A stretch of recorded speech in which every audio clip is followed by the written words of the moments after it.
Prayagraj smart city में आता है और इस स्मार्ट सिटी की इतनी गंदी हालत है कि यहाँ पर मजदूरों के लिए एक आवास तक नहीं है। दिहाड़ी का जो काम होता है डेली का वही लोग करते हैं और उसी पैसे से कुछ पैसा ये लोग खाते हैं और कुछ पैसा आप लोग रखते हैं बचा के ताकि भविष्य में काम करें। तो यहाँ पर आप क्यों सोते हैं? अब क्या करें, घर नहीं है भाई, कोई घर नहीं है। जितने सब लोग यहाँ सोते रहते हैं, सब पूरा फैमिली, चाचा दादा सब लोग। हमारे महापौर जी हैं गणेश केसरवानी जी, आप बताएं हमको कि क्या ये जीवन गरिमा में जीवन है? क्या हमारे संविधान के अनुसार इन लोगों का जीवन बेहतर है? नमस्कार, मेरा नाम है गौतम शाह और आप देखना शुरू कर चुके हैं बतंगड़ न्यूज को। आज मैं आया हूं प्रयागराज के एक ऐसे मुद्दे को लेकर जिसका आप भी सुनेंगे तो हैरान हो जाएंगे। दरअसल प्रयागराज स्मार्ट सिटी में आता है और इस स्मार्ट सिटी की इतनी गंदी हालत है कि यहाँ पर मजदूरों के लिए एक आवास तक नहीं है। मजदूर यहाँ फुटपाथ पर सोते हैं, सड़कों पर सोते हैं। उनके जीवन को लेकर के बहुत सारी दुविधाएं इनके मन में रहती है और एक्सीडेंट होने का डर, यानी कि दुर्घटना होने का डर इनके मन में बैठा रहता है। इनके जीवन को लेकर के कोई भी सुरक्षा का यहाँ पर माहौल नहीं दिखता है। तो इसी चीज़ को हम लोग कवर करने के लिए यहाँ पर आए हैं। अभी मैं मौजूद हूँ हाई कोर्ट के पास में और मैं आपको बता दूँ कि यहाँ के जो महापौर हैं गणेश केसरवानी जी और जो यहाँ के योगी जी जो यहाँ के मुख्यमंत्री हैं, उनको मैं विशेष तौर पर ये रिपोर्ट भेजना चाह रहा हूँ और उनको बताना चाह रहा हूँ कि आप जिस शहर में करोड़ों की लागत लगा रहे हैं, करोड़ों का पैसा खर्च कर रहे हैं, जहाँ पर मेट्रो की आप बात करते हैं, जहाँ पर वीआईपी सड़क की आप बात करते हैं, उस शहर की हालत क्या है। बहुत से ऐसे लोग हैं जिनके पास घर नहीं है। इस मेन सिटी की बात कर रहा हूँ मैं, गांव की बात नहीं कर रहा हूँ, इस मेन सिटी की बात कर रहा हूँ। बहुत से ऐसे मजदूर हैं जो दिन भर तो काम करते हैं, उनको न्यूनतम मूल्य यानी कि बहुत अच्छी मजदूरी नहीं मिलती है, फिर भी ना मिलने की वजह से वो लोग जो है कि सड़कों पर ही सोते हैं और सड़कों पर ही रहते हैं और इसी किनारे कहीं पर वो खाना बनाते हैं।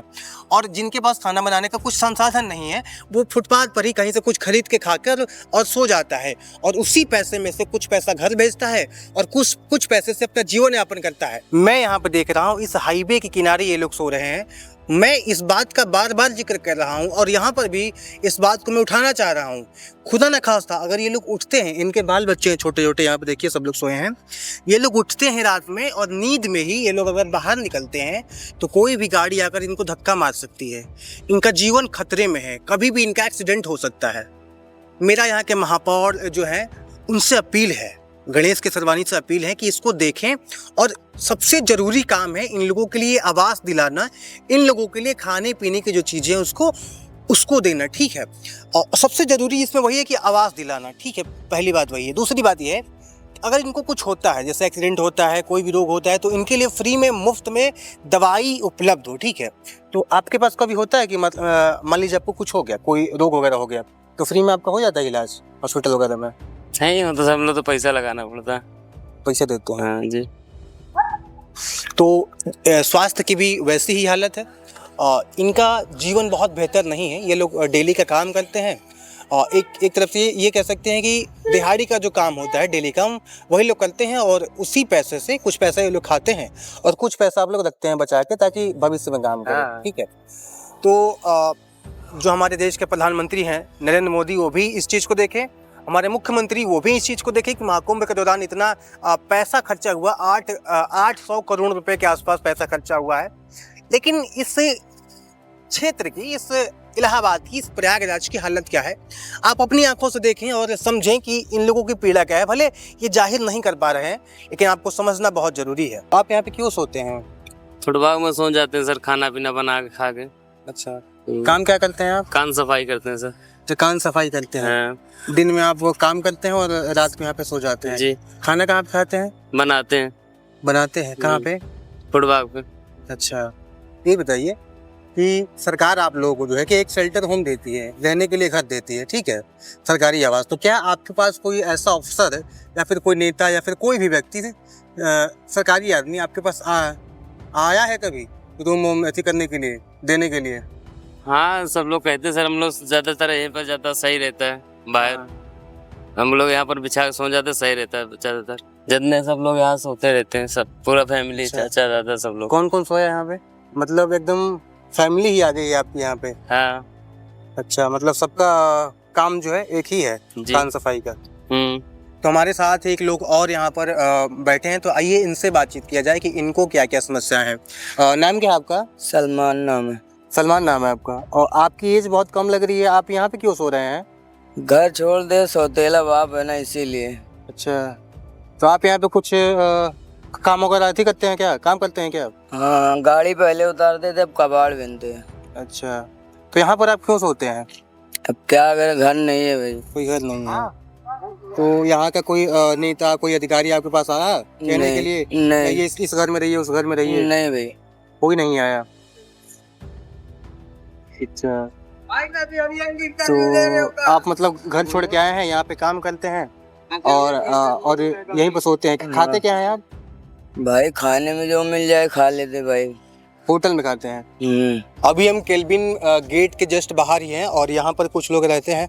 तो क्या आप यहाँ पे सोते हैं क्या? हाँ जी साहब। अच्छा, सोते हैं। हाँ क्यों सोते सोते हैं हैं। आप यहाँ पे? सोते हैं, काम करते हैं, अपन सोते हैं यहाँ पर, सो जाते हैं। क्या करें, गरीब आदमी है। घर नहीं है आपके लिए? यहाँ नहीं है घर, गांव में है। घर में अब क्या करें, घर में वो गरीब आदमी, वहाँ कमाई धमाई नहीं होती। अपन बाहर निकल आए, मजदूरी कर रहे हैं। काम क्या करते हैं आप? अरे पेंटिंग का काम करते हैं, रिक्शा चलाते हैं, बैटरी वाला मिल गया वो उसको चलाते हैं। यहाँ की जो सरकार है वो क्या है ना कि आप लोगों को एक रूम देती है रहने के लिए, जिसको हम बोलते हैं शेल्टर होम। तो आपके पास हाँ, कोई ये आया है। है अभी तक देने के लिए हमारे रूम? पास कोई नहीं आया। कोई नहीं आया। नहीं मिला है, गांव में नहीं मिला, यहाँ नहीं मिला, कहीं नहीं मिला है। यहाँ रिक्शा चलाया, मजदूरी किया बाबूजी। अच्छा, हाँ, गांव में नहीं मिला। प्रधान इतने प्रधान हुआ है, हमको कुछ नहीं मिला। घर नहीं है क्या? घर द्वार नहीं है, इसलिए यहाँ कर खा रहे पड़े हैं, टाइम पास कर रहे हैं। काम क्या करते हैं आप? चाय की दुकान में काम करते हैं। अच्छा, कहाँ के रहने वाले हैं? हाँ, तो कौशाम्बी जिला से, पर अब घर द्वार है ही नहीं है। हाँ। माँ बाप गुजर गए हैं, इसलिए पड़े हुए हैं। कौन कौन रहता है यहाँ पे? अकेले ही, अकेले आए हैं? बाल बच्चे हैं आपके? कोई नहीं। अच्छा, घर में कोई नहीं है? घर में कोई, अकेले अपना जीवन यापन कर रहे हैं। अब क्या करें भाई, पेट है, करना खाना तो पड़ेगा। अच्छा, ये बताइए, सरकार कहती है कि हम लोगों को रहने के लिए घर दे रहे हैं, तो शहरों में क्या होता है ना कि शेल्टर होम होता है एक। तो जैसे आप लोग हैं, तो आप लोगों को रहने के लिए वहाँ पे घर होता है। तो क्या आपके पास कभी कोई आया है कि आप आइए यहाँ छोड़ दीजिए और एक घर में रहिए, शेल्टर होम में रहिए? कोई अधिकारी नहीं आया? अभी तो ऐसा नहीं हुआ। कोई अधिकारी या कोई अब व्यक्ति भाई आपके पास कुछ नहीं आया है? लोगों को नहीं, कुछ लोगों को आवास जो है मिला था भाई। हाँ। हमारा नहीं हिसाब बना, इसीलिए अपना पढ़े हैं, कर खा रहे हैं, क्या करें। अब समझ लीजिए, अब 2 टाइम में 100 रुपए खुराकी चली जाती है, 40-50 रुपए ऊपरी चाय पानी में खर्च हो जाते हैं। तो मतलब 200 रुपये आपकी आमदनी है और 150 रुपये आपका खर्चा हो जाता है डेली। बचता क्या है फिर? 50 रुपया। अब वही 50 बचता है। अब उसमें दुख मुसीबत सभी देखना पड़ता है। और स्वास्थ्य मान लीजिए खराब हो गया, तब क्या होगा फिर? क्या, अब मालिक है और क्या, अब उसी के भरोसे तो पड़े। ये है हमारे स्मार्ट सिटी की हालत और ये है हमारे देश के लोगों की गरिमामय जीवन। हमारे महापौर जी हैं गणेश केसरवानी जी, आप बताएं हमको कि क्या ये जीवन गरिमामय जीवन है?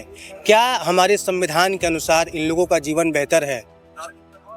इसकी जिम्मेदारी कौन लेगा? और जो शेल्टर होम होते हैं, तो उस शेल्टर होम में इन लोगों को क्यों नहीं ठहराया जा रहा है?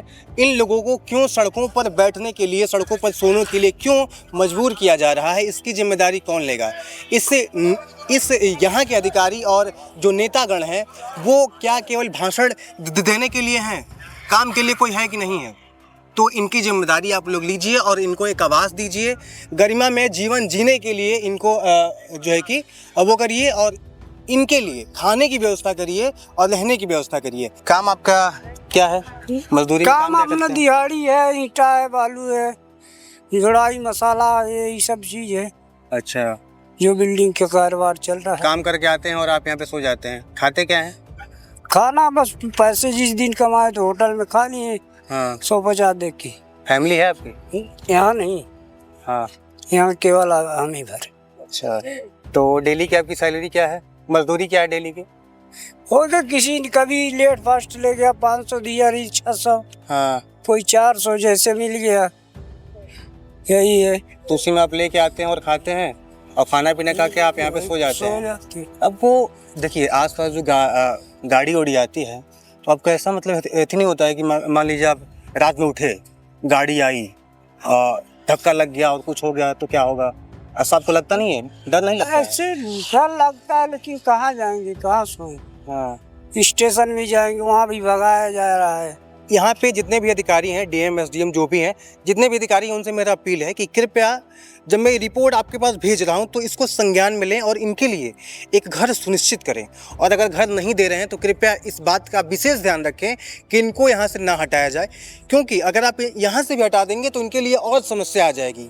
मैं ये रिपोर्ट इसलिए भेज रहा हूँ ताकि आप अपने शहर की हालत जानें। मैं अभी तकरीबन 11 बजे के आसपास यहाँ पे आया हूँ और 11 बजे से आपको रिपोर्ट दे रहा हूँ। तो इतनी रात में आने का उद्देश्य ये नहीं है कि इनको हटा दिया जाए, बल्कि आप इनकी समस्याओं को समझें और जानें और अपने शहर की हालत ठीक करें। बहुत बहुत धन्यवाद।